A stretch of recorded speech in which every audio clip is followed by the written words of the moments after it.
होता है जब भी आपकी हुकूमत आती है पाकिस्तान पीपल्स पार्टी की, उसके ऊपर करप्शन के क्यों चार्जेस लग जाते हैं? यार करप्शन पे हमारा हक नहीं है, औरों का है।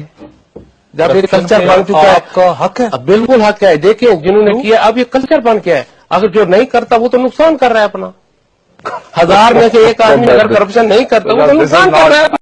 अच्छा ਤੁਸੀਂ ਦੱਸੋ ਨਵਾਜ਼ ਸ਼ਰੀਫ ਚੋਰ ਹੈ ਕਿ ਨਹੀਂ? चोर है यार, कमाल भावे 20 साइकिल तस्वीर ਨਵਾਜ਼ ਸ਼ਰੀਫ ਚੋਰ ਹੈ ਲੈ ਵੀ ਇੱਕ ਨਹੀਂ ਹੈ, ਸਾਰਾ ਟੱਬਰ ਹੀ ਚੋਰਾਂ ਦਾ ਹੈ। ਤੇ ਵੋਟ ਕਿਹਨੂੰ ਦੇਣਾ ਹੈ? ਚੋਰ ਉਹਨੂੰ ਕਿਹਨੂੰ? ਨਵਾਜ਼ ਸ਼ਰੀਫ ਨਵਾਜ਼ ਸ਼ਰੀਫ ਨੂੰ ਵੋਟ ਦੇਣਾ ਬਿਲਕੁਲ ਹੈ? ਦੇਣਾ। ਪਤਾ ਵੀ ਹੈ ਤੁਹਾਨੂੰ ਉਹ ਚੋਰ ਹੈ, ਫਿਰ ਵੀ ਉਹਨੂੰ ਵੋਟ ਦੇਣਾ ਹੈ? ਆਹ ਕਿਹੜੀ ਗੱਲ ਹੋਈ? अरे ये तो गल है ना।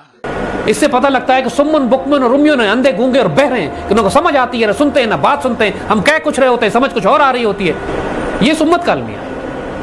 हमें दुख है, तकलीफ है, शिद्दत है इस बात की कि ये वो गलतियां हैं कि जो पिछले 20 साल से 1992 से हम इस कौम को समझाने की कोशिश कर रहे हैं कि ये रास्ता तुम्हारे लिए गलत है, ये ठीक है, और कौम रुस्वा से रुस्वा होती चली जा रही है, तकलीफ से तकलीफ उठाती चली जा रही है। अब तौबा कैसे करें? अब हम बता रहे हैं कि तौबा इस तरह करो, तो कहते हैं नहीं ये बात नहीं करेंगे। अब मजीद 20 साल बाद कहेंगे आप ठीक कहते थे।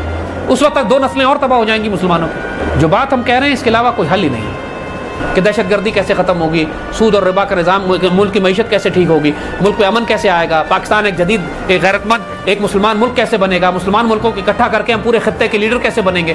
ये तो करना ही नहीं चाहते, इनकी फिक्रों में ये बात है ही नहीं।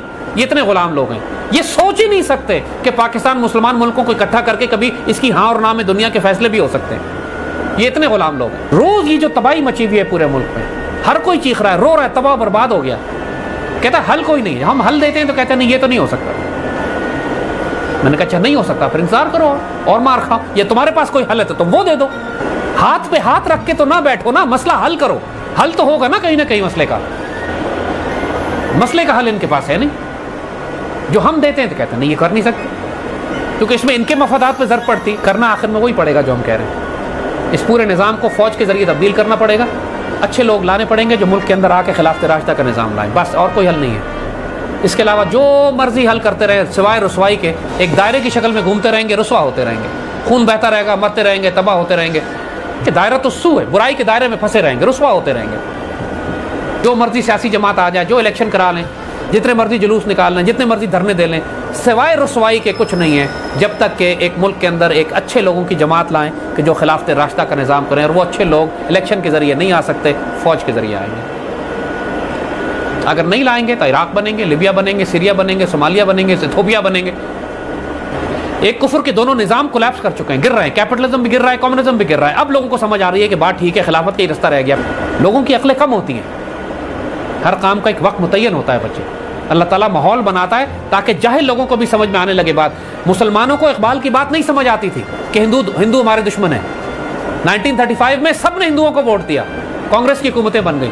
4 साल कांग्रेस ने कुत्ते की तरह बेइज्जत किया ना मुसलमानों को, तो 39 में मुसलमानों को होश आया। जब कांग्रेस की हुकूमतें टूटी तो उसके बाद सबने कहा कि यार यौम निजात, कायद आज़म ने कहा यौम निजात बनाओ। मुसलमानों ने शुक्र अदा किया, फिर जाके 1940 में करारदाद पेश की कि हाँ पाकिस्तान बनाते। सीधी बात नहीं समझ आती जब तक कि बेइज्जत ना हो कुफर के हाथों। यही हाल हमारी कौम का भी है, यही हाल हमारे सियासतदानों का भी है, यही हाल हमारी फौज का भी है, यही हाल हमारे सारे दानिश्वर और उलमा का भी है।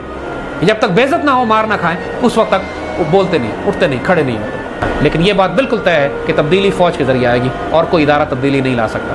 फौज अच्छे लोगों को लेकर आएगी, मार्शल लॉ नहीं लगाएगी। मार्शल लॉ लगाएगी तो अपना भी बेड़ा गर्क करेगी, मुल्क कौम का भी बेड़ा गर्क करेगी। अब उसको मार्शल लॉ नहीं, अब उसको अल्लाह लॉ लगाना है।